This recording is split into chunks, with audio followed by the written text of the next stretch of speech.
अजून भर नाही थांब ना. करू का?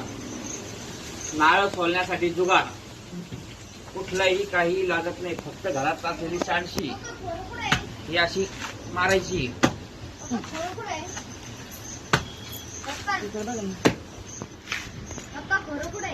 तुझ्या लिटर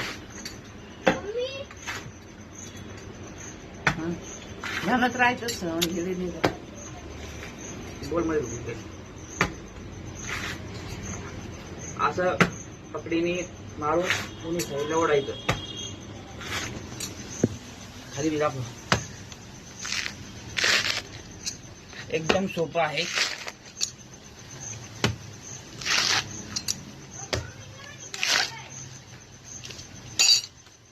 अशा प्रकारे नारळ सोलता येतं. माझं पण दाखवून शिवा. जास्त प्रकारे नारळ सोलता येतं. खूप सोपी पद्धत आहे. ज्याच्या घरी नारळाची झाडं आहेत त्यांनी हे ट्राय करा. हे पहा नारळ.